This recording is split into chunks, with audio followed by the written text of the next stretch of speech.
Not really, no. Not really. Okay. Well, I have something prepped for us to do today, because today is a day when we gotta discuss the treatment plan. It's been in the clinic for a bit. You probably know what I'm talking about. Any questions about treatment plans so far?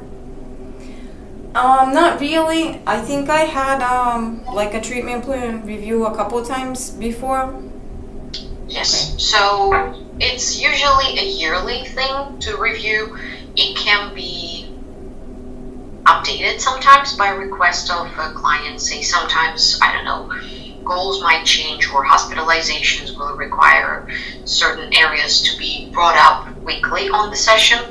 It depends. So what I would want to do, it's just personally, I prefer to involve people in their treatment planning just to discuss it. Just so it wouldn't be, me bringing those facts or thinking from just perspective of myself what needed to be addressed, but rather have a conversation. So let's begin with evaluating what was achieved. And yep.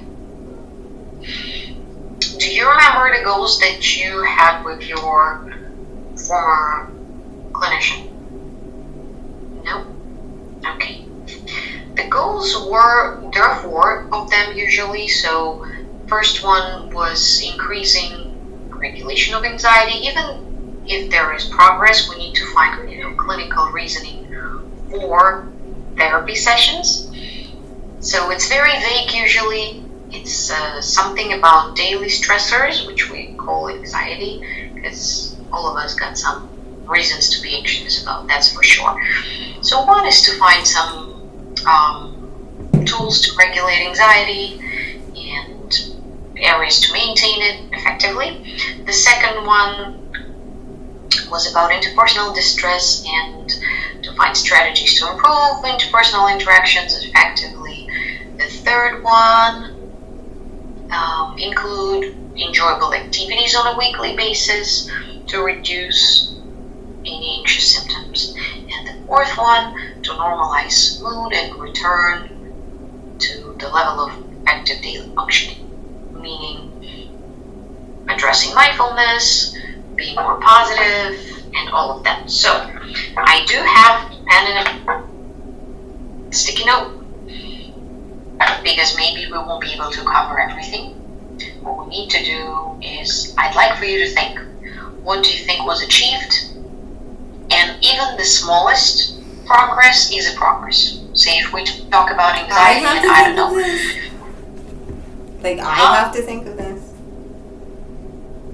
Yes, because before we will set up 4 new goals, we need to work on review of the old 4 goals. Like, do you think in the last 12 months, of course, in the span of last 12 months, you were able to understand what brings you to the state of anxiety, maybe overthinking patterns, maybe something, and that you're able to recognize it now, or stop it, or have something that you're doing that makes you feel better.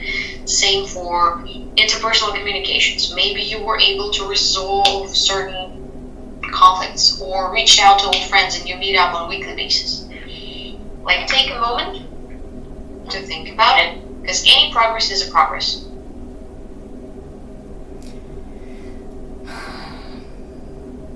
You looking for progress?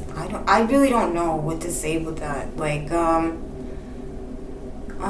actually talked to you without the weekly report about this, how like I will find like coping mechanisms, but they only work for a short period of time before I believe that my stressors evolve along with my coping mechanisms. So it just sometimes, like, I feel like I got like a good night's rest or something, but then like a week or two later it'll go back to the same thing. Like, I could tell you one thing, but this was fairly recent. They've been putting up like ambience on YouTube and stuff. So sometimes before I go to sleep, I'll put on the ambience, and it'll help me sleep a little bit because it'll sound like the noises are more leveled. So when I hear like voices of like people outside or something, it'll just be noise to me, you know. It won't be like, I won't have so much emotional reactions, like, oh, what is that? Or, you know, but that only works, like, as far as I know of, I cannot control all my external stressors, is what I'm going to say to you, because then my stressor will evolve. And honestly, like, that only works for when the noises aren't, like, super bad. When somebody's, like, going to start banging on my wall or something like that, like, a little bit of ambient music is not going to, like, block that out. Okay. I see it as a growth anyway, because, you know, regress, I consider everything from the point of view of progress and regress. When clients are regressing, which is very rarely, because the fact that people are committed to their weekly mental health sessions, this is already progress, that they, I don't know, work on their schedule and prioritize this once a week. It's already a progress to me. Regress would be if I discharge a client, honestly. that's to me not a progress at all. So the fact that, I don't know, let's take the situation with Patrick's test, and you were preparing for it, and how stressful that was, and that you were still able to manage everything, all the other aspects of life. I think that's the progress to coping. Because somehow you developed this routine, somehow you developed those schedules when you were going to the grocery store in Bay Ridge. Was it? Yeah. And then, I don't know, like, since we're talking about this, that's another thing. Like, I was going there, and I told you about this too, and I was buying, like, the same food that I would buy here, and it would give me stomach trouble. I would buy it over there, but that only worked for twice. 2 shopping trips, and next thing I know, again, the same product is doing the same thing. So, I could theorize what it is, who it is, but I'm not going to get anything done, like, just by myself, you know? So it's, like I said, it was like, from my perspective, it's like, sometimes my stressors evolve. Yeah. Of course. And look, there is this quote that I like, that we choose familiar chaos over unfamiliar calm. Because at the end of the day, when we are highly stressful, chances are to go to this familiar reactional pattern are much higher. Even if you're discussing with me, like, it's good to take a break, it's good to verbalize your feelings, it's good to take deep breaths. Maybe that works during the session when we practice it together. But in the moment when your, I don't know, patient was overwhelmed already and you are in so much distress, it takes practice to get to those tools, I would say, to bring it in the moment, and it usually takes long practice. So, you know, everything is work in progress here. That's how I feel, because again, like, sometimes it's just my personality that tells me to try everything to stay cool and stay calm. Maybe it's also the skeptic in me keeps me from crying out for, like, help, even if, like, I, you know, because sometimes it's very hard, you know, but, like, I feel like I haven't gotten much worse. And that's where it's at, is like, that is a good thing to me, that nothing really bad has happened. It's more what the major good thing is, that, you know, my kid's still here, and yeah, and he did take the test, and he did mediocre, but he didn't do, like, horrible. So it's things to work on. Like on the math test, he did fairly well actually. So as per my expectation, and he didn't really fail anything. So that's good. I'm glad to hear about you are becoming vocal, and that's the greatest thing I can provide my encouragement for clients to do. Just to talk about what you're struggling with, what pisses you off, what making your day, what not, your worries, everything. Just to talk about it, that's part of the work. It's the longest one in the self-reflection tool. It's very helpful in a longer perspective. Because you might also compare yourself when you started with NYPCC versus today. Do you see any changes if you can think back in the days?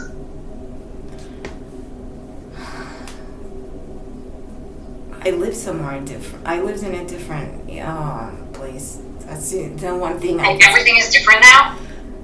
My housing is different, and my neighborhood is different. But I don't feel like much is different aside from that. Just where I live is different. Like I changed apartments. I mean, I didn't change apartments. I went from a homeless shelter to here.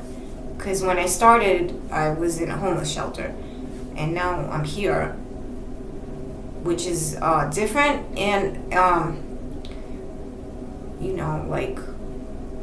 I feel like more and less stressed out over here, Because what's more and what's less? Different areas, I guess, different aspects. Like, I feel like people stress me out more now these days, but the fact that I have I have a bathroom with a bath and I have a room and a TV and I have internet here and everything like that, that helps a lot, a lot. Whatever kind of internet I have, it's some sort of means to communicate, and and that's good. So yeah. I don't know if we're still we're still doing the yearly thing, the review, yeah. Or, because I just thought of something you said last week about, I was looking for my daughter.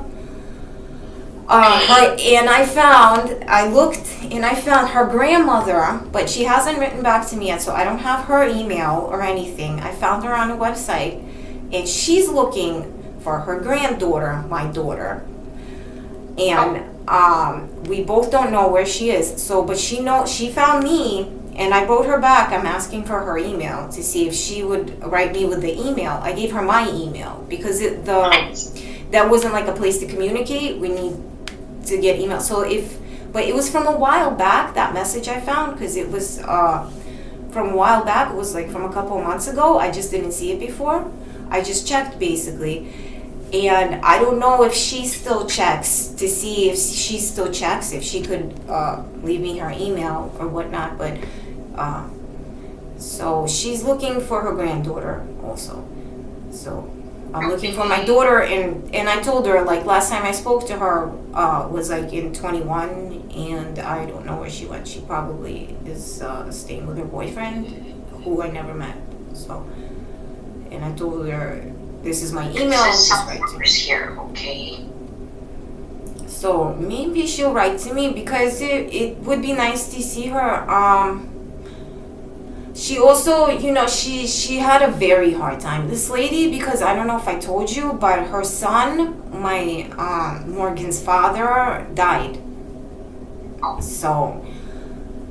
How long ago was that? That was before COVID. I'm not sure when exactly that was, because I was going through so much shit when somebody told me. I didn't even process it really well, that this man is not dead. Oh, hang on. Were you ever in touch with him at any point of your life? Oh, can you hold on 1 second? I just gotta get the door. Yeah.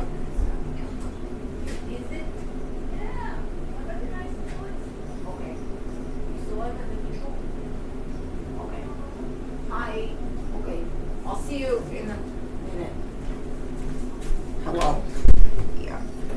That was my friend came by. Yeah. So I haven't been much in touch with him.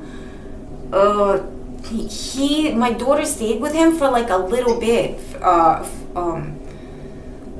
forgot what year it was. It was like 2009, I think, or 2010 or something. It was like a long time ago. It was the last time I saw him. And I haven't really been in touch with him. And then I just heard from a mutual friend who doesn't even live in the state anymore that he was dead. But he just called me because he found it like the responsible thing to do to call me. And then I looked up the obit on the internet. I looked up the obit. So, and some of the people that wrote in the obit, like I knew them. Not very well, but I knew them. And we also have like his ex-girlfriend who I never met somehow knew my ex-boyfriend, you know. So everybody interconnected in a way. Yeah, a little bit, yeah. It's a little bit freaky like that, you know, so. But I haven't been in contact with him. This is great. Ilona, do you think it will be useful for us to include, again, I'm putting something very vaguely, but what can we work around with this communication specifically with the family? The fact that you're interested in it, that you're coming back to the idea of maybe finding your kids or having a contact with their grandparents in order to maybe explore how they're doing and open the door to communication. Do you think we can involve it in the treatment plan? Yeah, sure, but it's not always up to me, because sometimes these people, they themselves are having some sort of hardship, because you know, and they're not always up for communications. You know what I'm saying? Because I'll be reaching out to them and like I'll miss their message and find it like 2 months later. And what if their like internet got shut off or something, or they thought I wasn't answering and then they don't check or something. So yeah, of course. And you know, again, like, because both of us don't really know where she is and stuff, but you know. Yeah. No, this is but she's probably better off than the both of us, honestly. It's what my hopeful thought is. Yeah. Well, did you know she was born on the 4th of July? Oh, my daughter Morgan. Yeah, Independence baby. She's an independence baby. Yeah. So nice. You know, just out of sheer patriotism, I hope somebody is treating her well out of sheer patriotism, because I just feel like she's like my patriotic little baby, you know. That's cute. How was the experience in the hospital on the 4th of July? I hope all the doctors were there, because you know in Russia it's usually when it's a holiday, it's impossible to find doctors and they will be like all over the place. There is this concept. No, there's doctors, and it wasn't like my doctor didn't come because she had the day off, but some other GYN filled in for her. I still remember it, and I remember that she was born like 15 minutes before the fireworks, you know.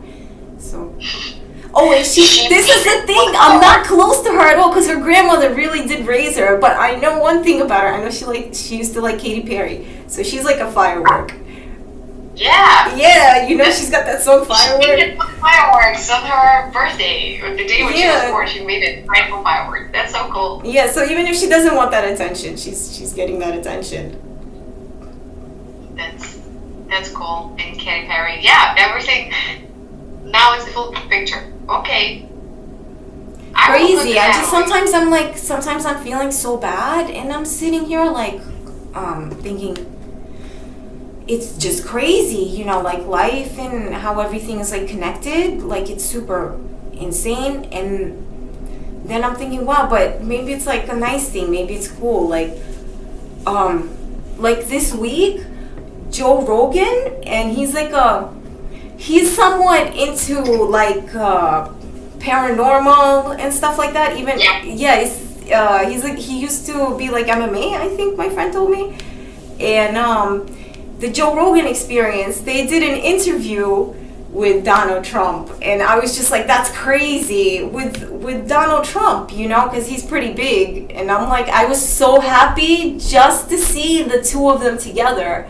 I was like immensely like happy, because that's because of upcoming elections, I believe. Yeah, and people have been looking at him like they've been calling like he's the Hitler and he's like all right and everything. But if people know Joe Rogan, they know there's something more to it than that. They know there's something more to it, you know? It's not that, you know, because Joe Rogan's like talking about like DMT and like he's got like an eyeball in the middle of his forehead, like on the, you know, the Joe Rogan Experience logo and stuff. Like Joe Rogan's wild, you know, so, and when you put that with, you know, our leadership, it means something. Like people like me would appreciate it just at face value, you know. And I felt like it meant something even deeper to me personally. So that is, Joe Rogan is pretty big. I don't know who's bigger. Like it depends on what aspect of life we're looking at. But Donald Trump is big and Joe Rogan is big too. Joe Rogan is definitely the leader of, you know, people's opinions. People do count on him in terms of certain situations. His podcast is very popular, like for sure. Yeah, and also like a lot, like this week and like this year, a lot of like celebs have been coming to New York. Like Rob Zombie did an interview with I think it was with Jimmy Fallon, and then Sacha Baron Cohen did an interview with Jimmy Fallon. And I don't know, just a lot of things have been like kind of like, you know, because the last like 10 years or so that I've been living here or around here, like New York's gotten kind of like scary sort of, you know, and it's kind of lost the flavor, even though, you know, we're supposedly like liberal. Real like freaks, they still get like bullied, you know, and sometimes I feel like I'm a real freak, like, and they're just like bringing back the flavor, and you know, it just makes me feel like a little bit better, like somebody understands my life or something, and somebody's even like saying paranormal or something like that. That's some freaky thing, you know. All right, that I'm glad to hear that you do have some interest in this stuff, like interests you and you have hobbies, and now when test time for Patrick is over, you can go back to your weekly stuff, listening to podcasts or reading the news or doing something. I'm glad, because I'm sure as a parent it builds up a lot of stress. You probably paused all of your life for the time of those tests. Yeah, I'm glad to know that you're back, because you never mentioned that to me previously. This is something new I'm learning about you today.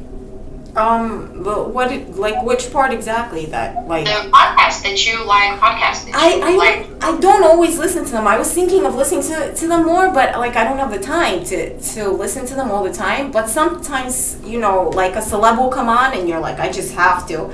And that was Donald Trump. That was like the real Donald Trump. And it was a very, very good like podcast. I don't know if they still call it a podcast. It was like a vlog, a video cast. You know, okay. It was like 3 hours too. You know, it's almost as long. 3 hours. I don't know if you heard of it. It's again me being basically not too much, but freshly from Russia. Even though it's been a lot of things that changed since I moved here. There is Yuri Dudь. I don't know if you heard about this guy.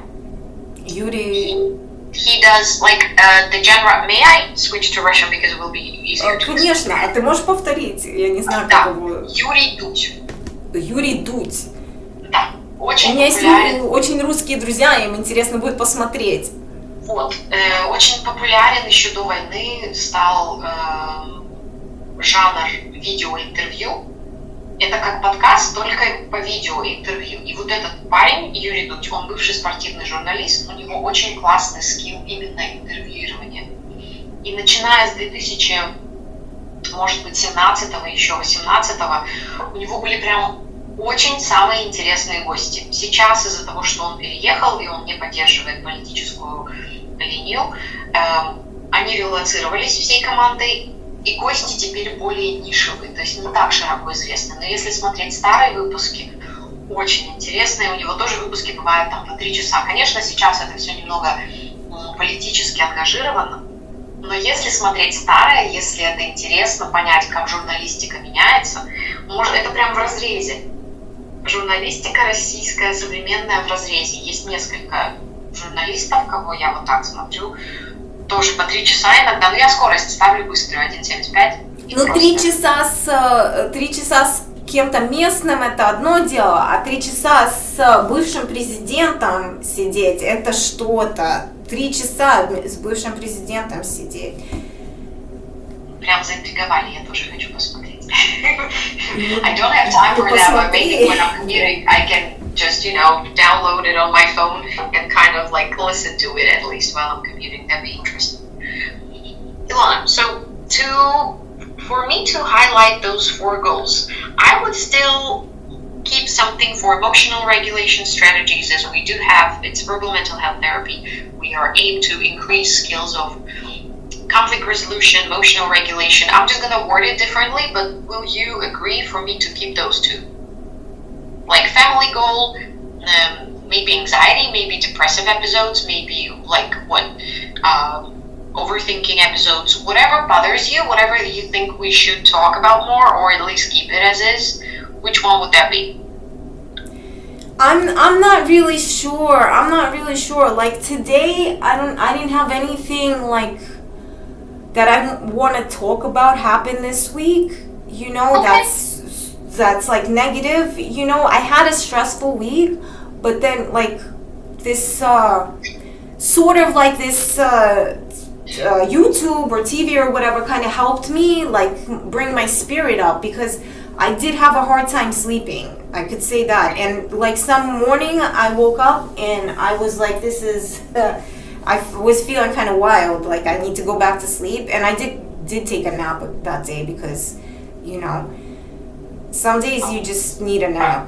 I'm all for naps. Well, in this case, if we do have this therapeutic trust between us, based on the feedbacks, I will create something that will respond to your needs.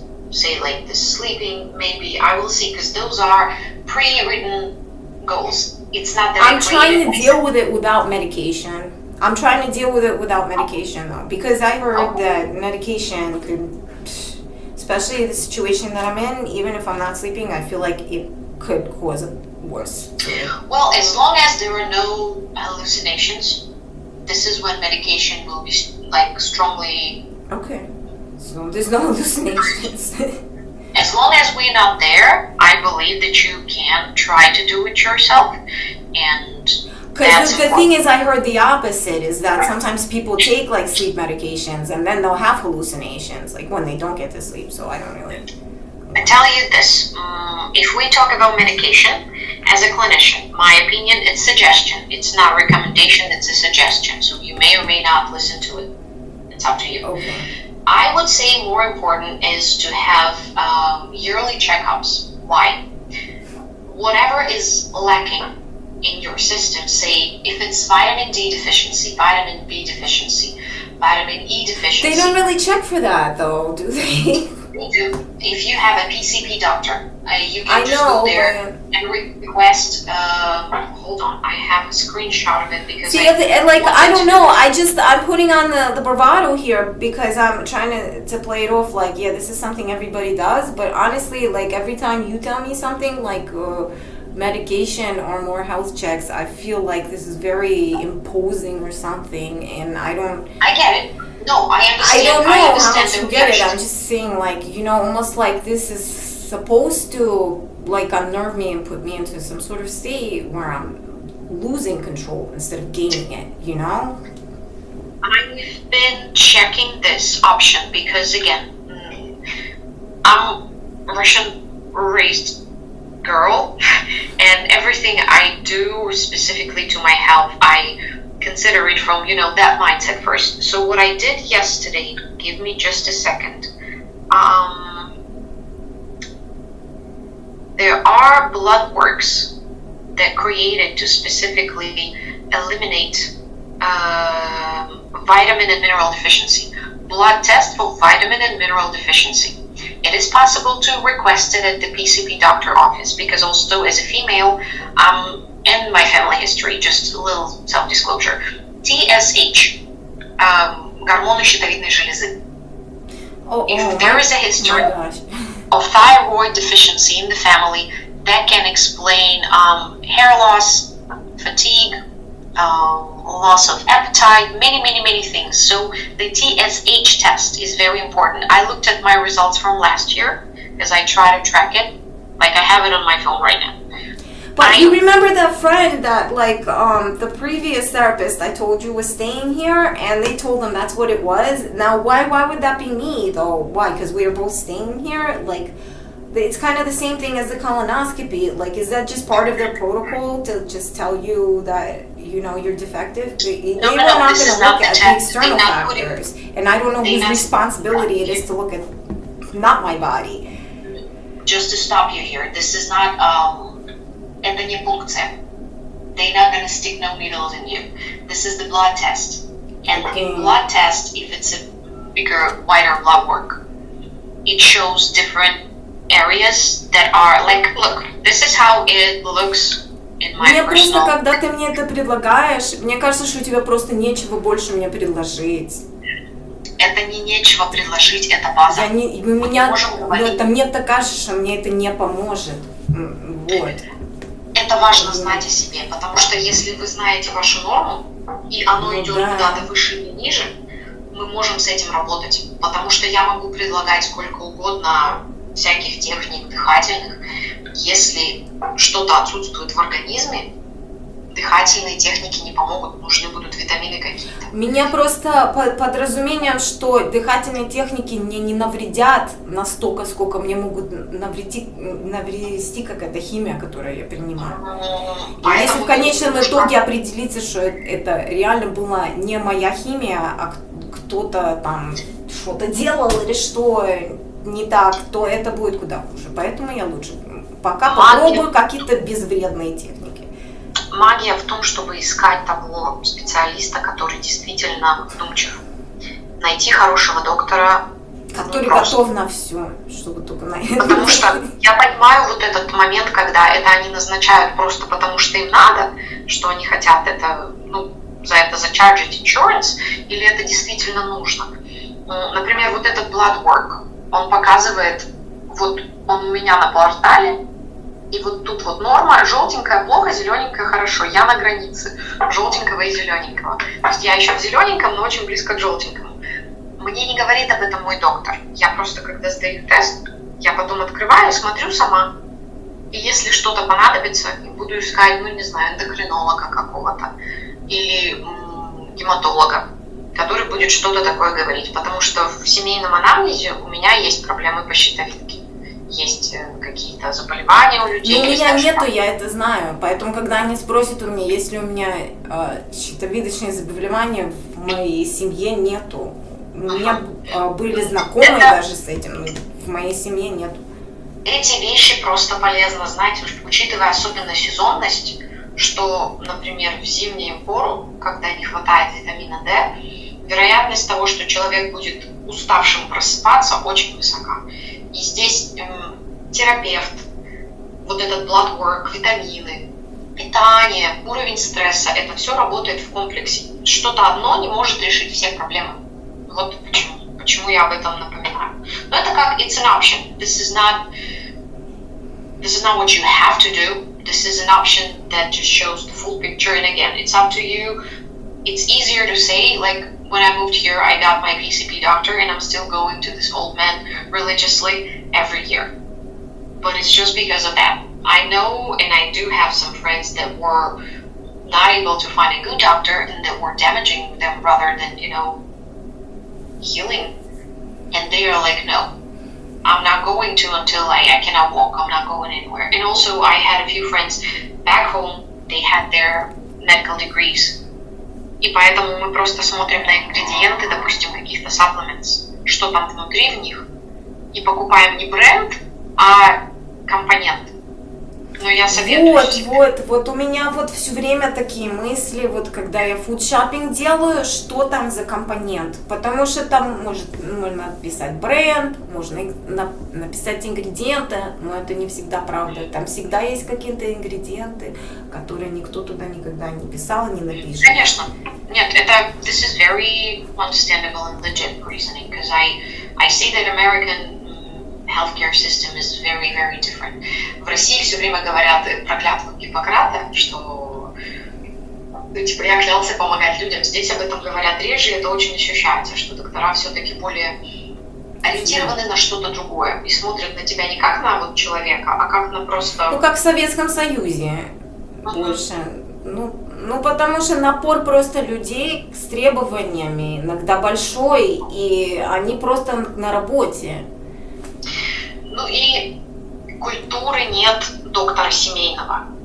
Когда вот человек тебя ведет в течение жизни и знает, что с тобой так, а что не так. Потому что мой доктор рассказывала, что вот есть нормы, но нормы это по книжкам. Мы как человеки, как личности, индивидуальности, они могут быть разные. И если у меня чуть-чуть выше нормы или чуть-чуть ниже нормы, это не значит, что я болею. Это значит, что это моя индивидуальная особенность, если так всю жизнь. Но для того, чтобы знать это всю жизнь или это только сегодня, нужно иметь вот эти данные. Поэтому я всем клиентам рекомендую находить своего доктора какого-то и ходить за ним везде по городу. Моя доктор переезжает в разные места, я хожу за ней, я не знаю, она была где-то на Kings Highway, она была на Shipshead Bay, она была где-то в районе как Williamsburg, whatever it was. Я за ней везде хожу. С ребенком это сложно тоже. Вот, если у тебя какой-то хороший один доктор, они их все время меняют. Это не... Да. В общем, это такой... This is the area to consider. Но относительно... Если какие-то будут симптомы очень сильной усталости и очень вот аппетитный сон, и усталость, и цвет кожи, возможно, это витамин D или B12. Because New York citizens, just as much as where I'm from, in Siberia region, we have vitamin D deficiency for life. And vitamin D is responsible for the energy level. И иногда оно просто решается все какими-то даже не таблетками, а травками. Аюрведическими какими-то. Я слышала, что в бананах есть витамин D, в банан ну, это сколько же нужно бананов есть, чтобы оно всегда было на уровне. Ну да, но они добавляют тоже всякое витамин D, да.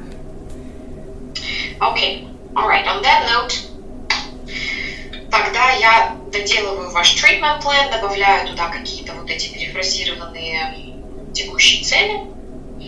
Если, if you will want to add something even for last week, let me know, because it's possible for me to revise it and add something at your request, okay?